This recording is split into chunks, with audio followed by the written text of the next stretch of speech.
This video is all about why old feelings, old memories, nostalgia, sadness, old phobias, old patterns, old conditioning, old bad habits, all of that can resurface and sort of get thrown in your face right before a completely new chapter unfolds in your life.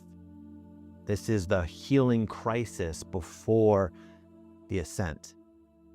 And this entire year, so many people have been in the middle of that type of experience. And it can cause one to lose faith and lose hope. It can cause one to get really down on themselves and feel like all that work, all that hard spiritual work was for nothing, because here you are playing out these old patterns, slipping back into old habits and just witnessing yourself behave in a way that is not in alignment. It can be quite discouraging, and yet it's just the nature of this upgrade process.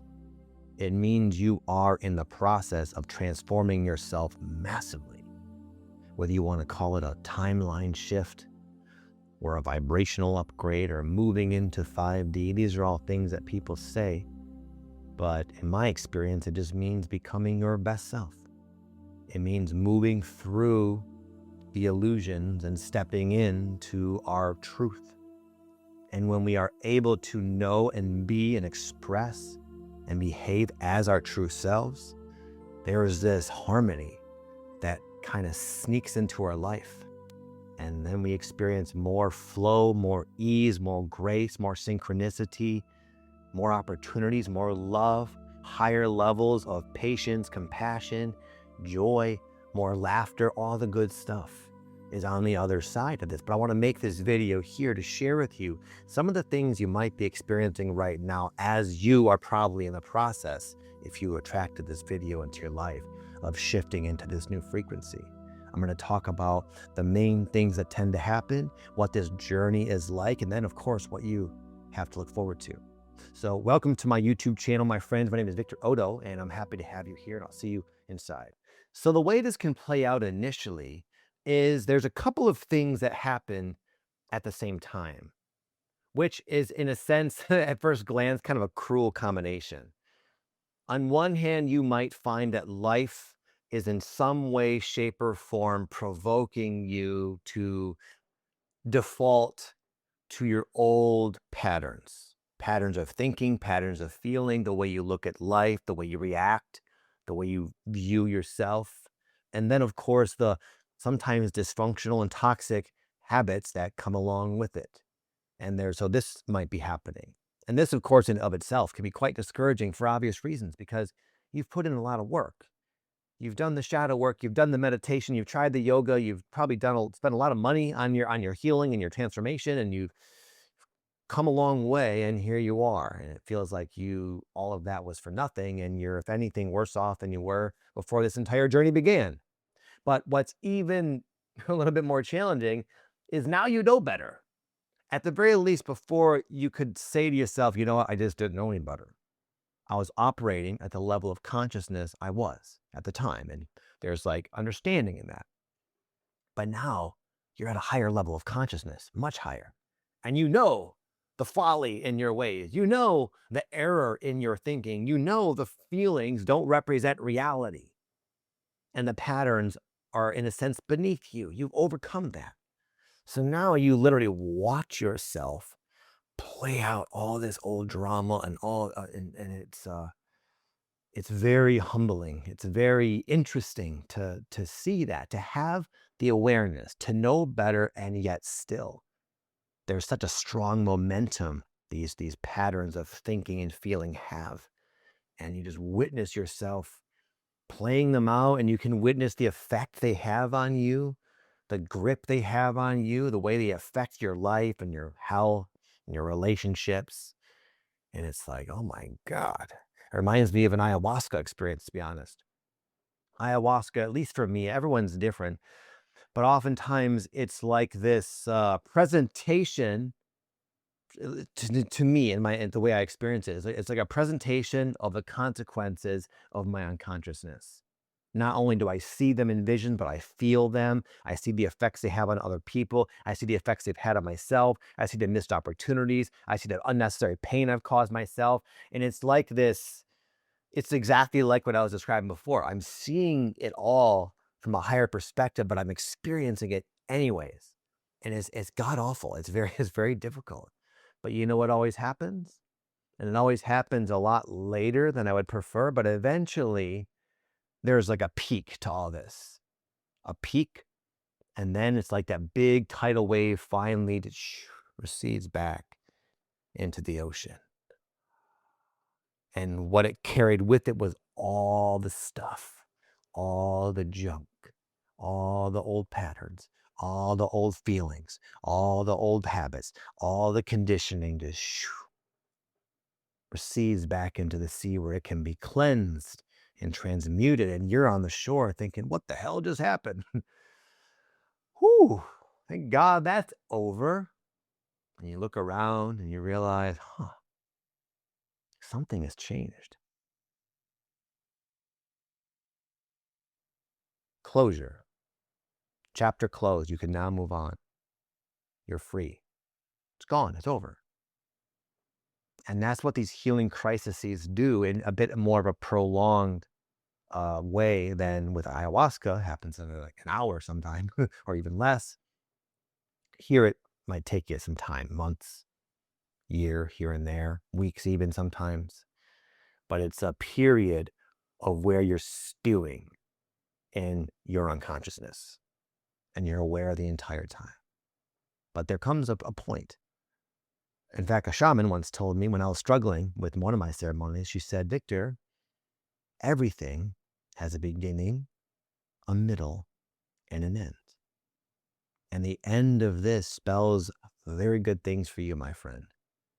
When you start to finally move through and move beyond these patterns, these illusions, these wounds that may have literally haunted your life as long as you can remember since you were a young child, you finally are past that. A whole new world opens up to you. You suddenly start just thinking on a fundamentally different level. And things you once thought maybe were impossible all of a sudden become within your reach. And you just access a lot of really good, welcome, creative energy where you can start to experience creative solutions to some of your life's challenges, new big ideas that inspire you and lift you up and call you forward in a way that to you anyway feels like a fairy tale. And then you realize what that all was. You realize what it did for you. You realize how much you've grown as a result of it. And what a blessing it is to be alive at this time when this is just happening. You don't have to go drink ayahuasca to experience this. Probably going through it right now, many of you. And it's hard. It's challenging, it's humbling, grueling at times, truly. But what a gift. What a unique experience. The other opportunity here is it allows you to have and develop real faith. You know, I thought I had faith before I began this type of journey. But once life put me into a situation that caused me to feel overwhelmed and afraid, I realized how thin and conditional my faith was. When things in life really start to shake and your pillars of certainty begin to collapse, including your identity, your sense of self, your view of the world, and you feel like this existential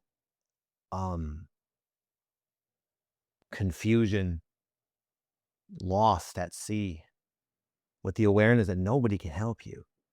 Nothing can help you. This is just your inner landscape that is just changing and breaking down and falling away. And then when that's mirrored out in your life circumstance with maybe your relationships, your finances, your living situation, or your health, it's like, what the? It's crazy. But even when things get like that, in fact, especially when things get like that, most people have like no choice but to seek a higher form of guidance, safety, intelligence.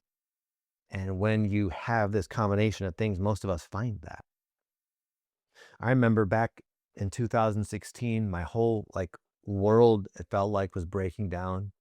My businesses failed. I had no income whatsoever. I had this dream of being a YouTuber like I do now. And I had just had my third child. I remember sitting in the hospital bed, holding my third child, reading Think and Grow Rich, kind of a timely read, I would say. And just wondering, what am I going to do? I don't know what I'm going to do to feed this little guy. And the amount of pressure I felt, I can't even explain. And as often as my mind would say, "You're screwed. What are you going to do? You have no plan." Yeah, I'd freak out. Deep down, I did know. I knew, in a sense, what to do. I knew where I was heading. The problem was, where I was heading was so scary. I knew life had put me in this spot where I had to pursue my calling, my dharma, my purpose, my mission. The problem was, this alleged mission was not really a fit for me. Being on YouTube is not a match for my personality. In fact, it's the exact opposite. If it was up to me, the way I would roll with life would be like a writer who lived with his family in the middle of nowhere, in nature, very, very minimal interaction with human beings, especially even computers. And I would just be in my little world, my own little oasis in this crazy world. That's where my mind and my ego would want me to go. But what my soul was calling me to do was nope, let's do the exact opposite. Let's plunge into 3D even more. Let's put yourself out there in this very bold way. And it's what I'm meant to do, whether I want to or not, whether I remembered I signed up for it or not. And anyways, it just seems so insane. When you add it all together, just the speed and intensity in which my life broke down, and how resistant I was to this calling, that even though part of it was exciting, mostly it was scary. And I was like, how is this even happening? I would have never in a million years believed that my life would lead me to this precarious, wild situation. But here it was. And I knew where I needed to go. And the only thing that was required was faith. And I remember even thinking to myself, you need, at this time, Vic, real faith. Not the nonsense, not the affirmations and the ones where I'm in denial of how I'm actually feeling. I needed to really dig deeper than I've ever dug before and find something inside of myself that had even a little ability to just believe and trust. And I did. Here I am. And you know what? That ability to have faith has stuck with me and served me through many other transitions, because that wasn't the last one. And it's beautiful because the faith you're developing now will allow you to upgrade your life, yourself, your consciousness in a quantum, geometrical way. What's unnecessary now is to walk up the stairs vibrationally. Now you can take the elevator. But the problem is the elevator is full of spider webs and cobwebs and things in your past that haunt you. You got to move through, and it's scary, and you don't know where the hell you're going to end up. Nonetheless, it's available. These elevators, your elevators popped up probably right now in your life. That's why you're watching a video like this. And you might relate by being held back by circumstance, by fear. You might relate by not really knowing where the elevator is going to go. You might also relate with the fact that even if the elevator went where it's supposed to go, you don't even know if you can handle it. For me, I was like, if I get on YouTube and things go well, what's that going to be like? I don't know if I even want that level of responsibility. I don't know if I want that level of attention. I don't know if I want that many eyeballs on me, wanting things from me, judging me, leaving me comments. And it was and that's supposing The elevator goes where I anticipate it going, when you never know, do you? So it's just this wild ride, man. But anyways, all this begins to happen, that this slipping back, and it's no wonder why we slip back into old patterns with all this pressure, right? And then, of course, we start to find ourselves operating at like a lower level, and then we sort of really think like, now I know I can't handle the success that my higher self is leading me towards. Now I know I'm not ready, but it's not true. It's just part of the process. It's choppy waters you find yourself in, but choppy waters lead to massive upgrades. And that's the next part of the video. Where's this all heading? You know where it's all heading, but I'll just say it just for fun, because that's the fun part. It's heading to you living in more alignment with who you are at the core. Underneath the illusions, underneath the beliefs, underneath the conditioning, underneath the traumas, there is a reality that is you, that is emerging. And once that is allowed to take the reins in your life, which if you're watching videos like this, it already has, and that's why it's all going down this way, you will start to attract to yourself a much better existence, where your wishes, your little secret desires that you might not even take seriously, they can be granted. Right now, what you might be experiencing is just a ridiculous amount of contrast. This is not working. This has to go. This is a problem. This is something I have yet to figure it out. And it's like, just like this to-do list of problems and complications that you can't ever imagine resolving, but your higher self becomes aware of all that. And it has the ability to kind of align you with the people, the opportunities, the ideas, the inspirations, the energy, to lead you to a place where all of these things are taken care of. In a way that's almost so, in a way, almost what I've experienced sometimes is like when these upgrades kind of finalize to an extent, things can be so perfect almost to where it's like like God is showing off, or something. Like, I bet you never thought we could pull this off, but there you go. So hang in there, my friends. I know right now, if you're in it, you're thinking like that. You almost maybe resist the temptation to believe, because what if this guy's wrong? Maybe I'm wrong. I don't know. I'm just some freaking YouTuber. Who the hell am I? But who are you? That's the question. What do you feel? What do you think? What do you know? That's what matters, my friend. So with that said, thank you for watching the video, and I'll see you soon. Peace.